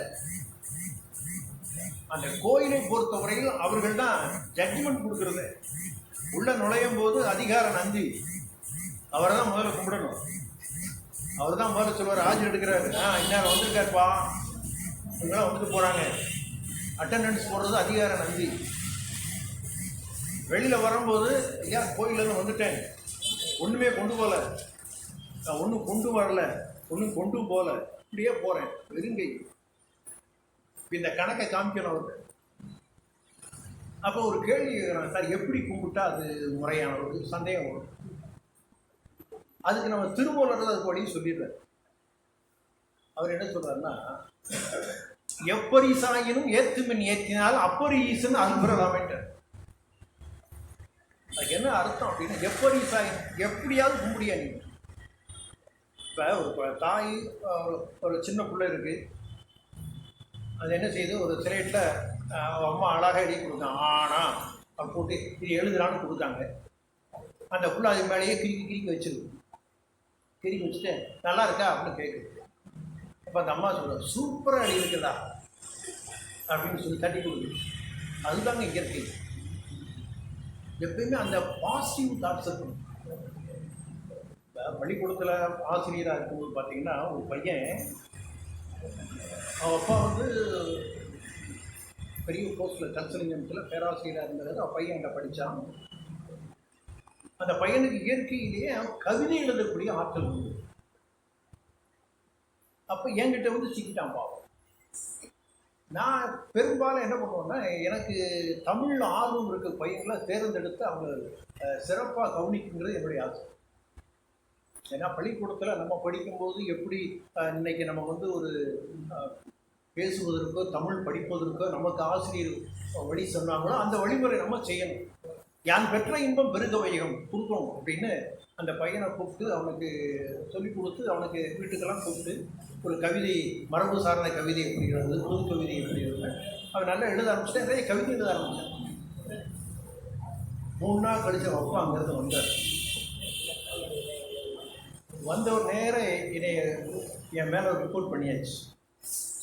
என்னன்னு அந்த இந்த பையனை அடிச்சு கண்ணமெல்லாம் வீங்கிருச்சு இந்த பையனுக்கு. நான் போன உடனே கேட்டேன், சார் இவர் தான் கமலையா, ஸோ நீங்கள் தான் அது என்னமோ நான் குற்றவாளி மாதிரியா? அவருக்கு கேட்டு என்ன சார் சொல்கிறீங்க, உங்களால் என் பையன் என்னான்னு கேளுங்க. பார்த்தா அந்த பையனுக்கு கண்ணமெல்லாம் வீங்கிருக்கு, உதடெல்லாம் லேசாக ரத்தம் வந்த மாதிரி. என்ன என்ன விஷயம்? ஏன் சார், என் பையனுக்கு நான் எவ்வளவு செலவு பண்ணி நான் ஒரு ஸ்கூலில் மெட்ரிகுலேஷனில் காசு மாதம் அவ்வளோ பணம் கட்டி அவனை படிக்க வச்சு அவனை ஒரு டாக்டர் ஆக்கணும், இன்ஜினியர் ஆக்கணும்னு நினச்சி போனாந்தா நீங்கள் அவனை கவிதை எழுத வச்சு அவன் கடைசியில் என்னடான்னா சாப்பிடும் போது கவிதை எழுதுறியான், படுத்துக்கும் போது கவிதை எழுதுறியான், கவிதைக்கு இருக்குன்னு ஆகிட்டான். இப்போ இதுக்கு காரணம் யாருன்னு கேட்டேன். உங்களை சொன்னான், வயசுக்கு மூத்தாளர் தான் உங்களை விட்டுட்டேன். ஆஹா, நான் சொன்னேன் சொல்லுங்கள் சார். அப்போ பிரின்சிபல் சொன்னீங்க, சார் கவிதை எழுத சொன்னதில் அது தப்பாயிருமா? இல்லை சார், என் பையன் தமிழில் 35 மார்க் வாங்கினா போதும், அவன் நிறைய வாங்க வேண்டாம். அவன் நான் எதிர்பார்த்தது அவன் இந்த போஸ்ட்டு போகணும், அவன் பெரிய டாக்டர் ஆகணும், அவனுக்கு எதுக்கு தான் அப்படின்னு நான் அவரை கூப்பிட்டு சொன்னேன், சார் வாங்க, நீங்கள் நினச்ச மாதிரி பையன் டாக்டர் ஆகணும், இன்ஜினியர் ஆகணும், ஆகட்டும், அதுக்காக அவனுக்கு ஒரு சிறப்பாக இருக்கக்கூடிய ஒரு கலை எதுக்காக இருக்கிறீங்க, உங்களுக்கு தான் மரியாதை அப்படின்னு என்னை வாயை மூட வச்சுட்டார். நானும் ஒன்றும் சொல்ல, சரிங்க சார் இனிமேல் உங்கள் பையனை நான் ஒன்றுமே சொல்லலை, இது என் குழப்பம் நான் பார்த்துட்டேன், சரிங்க சார். ஆனால் விதி என்ன அப்படின்னா, அதே பையன் சென்னையில் இன்ஜினியரிங் காலேஜ் ஜாயின் பண்ணி அந்த இன்ஜினியரிங் காலேஜிலேருந்து அவன் ஒரு கவிதை புத்தகம், அப்போ நான் கவிதை புத்தகம்லாம் போடலை நான். அவன் எனக்கு இந்த கவிதை புத்தகத்துக்கு அணிந்துரை எழுதுங்கன்னு எனக்கு அங்கேருந்து அனுப்புகிறான். அது யாரும் கொண்டு வரனா அவர் கொண்டு வராது. எதுக்காக சொல்ல வரேன் அப்படின்னா, என்ன வேணாலும் நடக்கலாம். அப்போ சொல்கிறார், சார் நடந்தெல்லாம் தப்பாக எடுத்துக்காங்க, இந்த கவிதைக்கு நீங்கள் தான் அணிந்துரை எழுதணும், என் பையன் இந்த மாதிரி எழுதியிருக்கான், இப்போ இந்த மாதிரி காலேஜில் பண்ணிட்டு நல்லா பண்ணுறான், நிறையா கவிதை எழுதியிருக்கிறான், ஒரு கவிதை புத்தகம் வெளியிட்டிருக்கிறான், அந்த புத்தகத்துக்கு நீங்கள் அணிந்துரை எழுதணும். நான் ஒன்றுமே சொல்லலை, உடனே அணிந்துரை எழுதி அந்த பையனை இப்பையும் இப்போ பாதி போயிட்டான், நல்ல போஸ்ட்டில் இருக்கிறாங்க. எதுக்காக சொல்ல வரேன்னா, நமக்கு அப்படிப்பட்ட ஒரு தன்மை, இந்த எப்படி சாயிரம் ஏற்றுமின் ஏற்றினால் அப்படி ஈசன் அறுபடலாம் வேண்டாம்.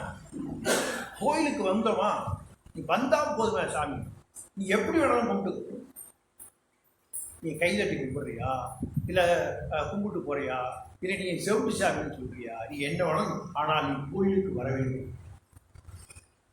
நீ வந்து சாமி கும்பிட்டா போதும். இது யார் சொல்கிறாருன்னா சொல்கிறார், அப்பனை நந்தியை ஆறா அமுதினை ஒப்பிரி வள்ளலை ஊழி முதல்வனை எப்படி சாயினும் ஏத்துமின் ஏத்தினால் அப்பரி ஈசன் அருள்வரலாமே.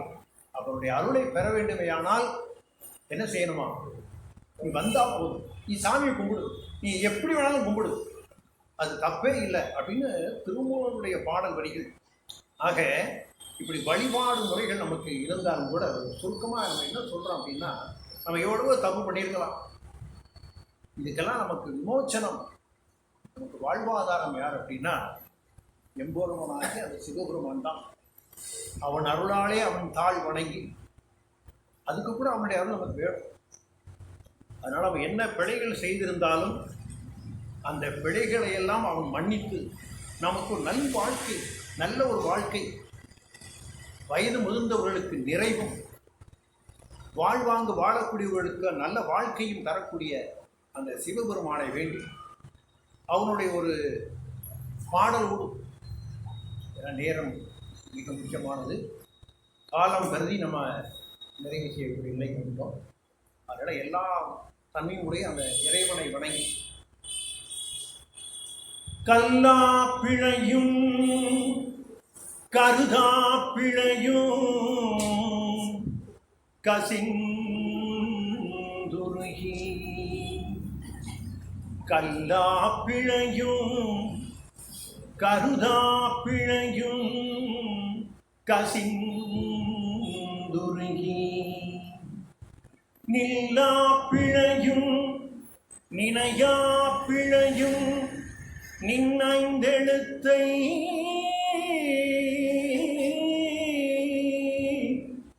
சொல்லா பிழையும் தொழா பிழையும் துதியா பிழையும்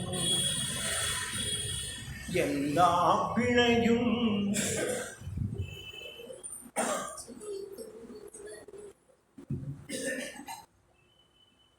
எல்லா பிழையும் பொறுத்தருள்வாய் கச்சி ஏகம்பனே.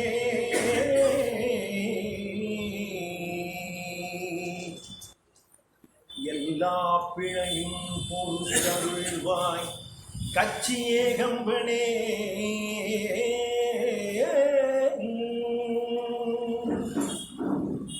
ஒரு அடியனுடைய குடும்ப குற்றால தலைவரா நிகழ்வை நிறைவு செய்து மீண்டும் பகவான் அருள் நமக்கு கிடைக்கும் பொழுது மற்றொரு தலைப்பில் சந்திப்போம்.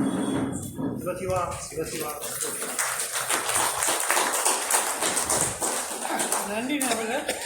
ராஜபாளையம் சேக்கலார் வந்த பேர் கண்ணப்பராஜா ஸ்கூலில் தலைமை தமிழாசிரியர், உதவி தலைமை ஆசிரியர் அவர்கள் வந்து நன்றி வழியாகிறார்.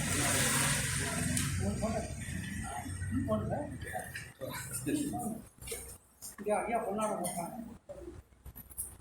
உண்மை நண்பர் சிவனணிந்த பெருமாள் இவ்வளோ அழகாக திருக்குறள் இப்போதான் முதல்ல இந்த புராணத்தை கேட்குறேன். செவிகள் செய்த பாக்கியம், நாம் செய்த பாக்கியம், அவனருளாலே அவன்தான் பணிந்துங்கிற மாதிரி இந்த பாக்கியத்திற்கு நமக்கு எல்லாம் காரணமாக இருக்கிற நம்முடைய சிவனணிந்த பெருமாள் அவர்களை கௌரவிக்கும் முகமாக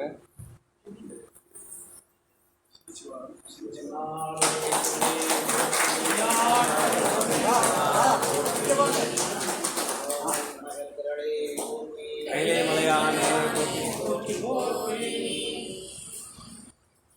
55 வயது இளைஞர் ஒருத்தர் பக்கத்தில் இளைஞர் தான் எத்தனை வயசு விளக்காரன் சொல்லுவாங்க. ஏஜ் இஸ் ஜஸ்ட் அ நம்பர்மா. விளக்காரன் வயது வந்து ஒரு எண்ணு தான் அப்படின்னு தான். அதனால் அவரை கௌரவிப்பாங்க. ஐயா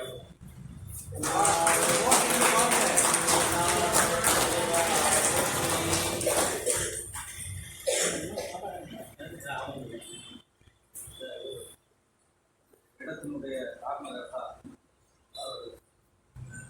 நீங்கள் தான் இந்த இடத்துக்கு பொறுப்பாளர் காவலர். நீங்கள் வாங்க வாங்க நீங்கள் வாங்க.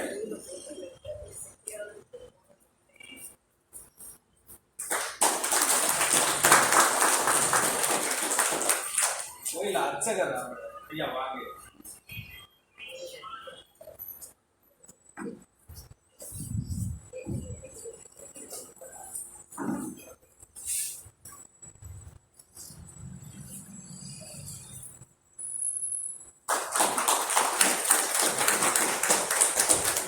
சிறந்த புகைப்பட கலைஞர் சந்தோஷ் சிவனுடைய தம்பி சதாசிவன் இங்கே வாங்க. இங்கே வாங்க வாங்க வாங்க இங்கே வாங்க. அன்பு நாள செய்ய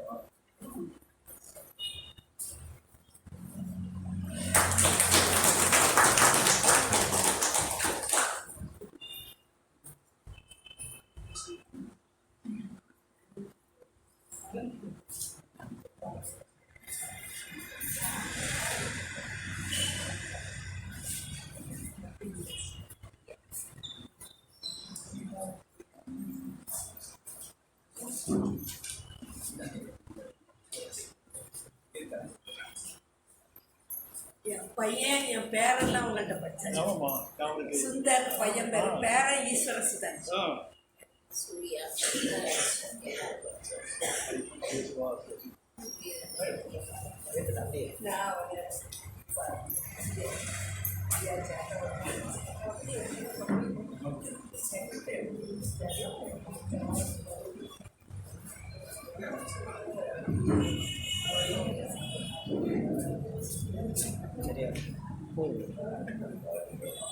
திருச்சிற்றம்பலம். அன்பார்ந்த பெரியோர்களே, சான்றோர்களே, இதுகாலம் வரையும் மிக அற்புதமான உரை நிகழ்த்திய எனது பாசத்திற்குரிய வணக்கத்திற்குரிய பெரியவர் நண்பர், பல்வேறு வார்த்தைகளை குறிப்பிடலாம். அவ்வளவு சிறப்பு வாய்ந்த சிவனணிந்த பெருமாள் ஐயா அவர்கள் எனக்கு கிட்டத்தட்ட ஒரு 20-22 ஆண்டுகளாக அனுபவம் பழக்கம் அவங்களோடு. நாங்கள் தாழ்த்திற்கு போகும்போது 12ஆம் வகுப்பு முதுகலை தமிழ் தாழ்த்திற்கு போகும்போது சிவகாசி விருதுநகர் எல்லாம் போயிட்டு வருவோம். அந்த வேனில் ஐயா இல்லைன்னா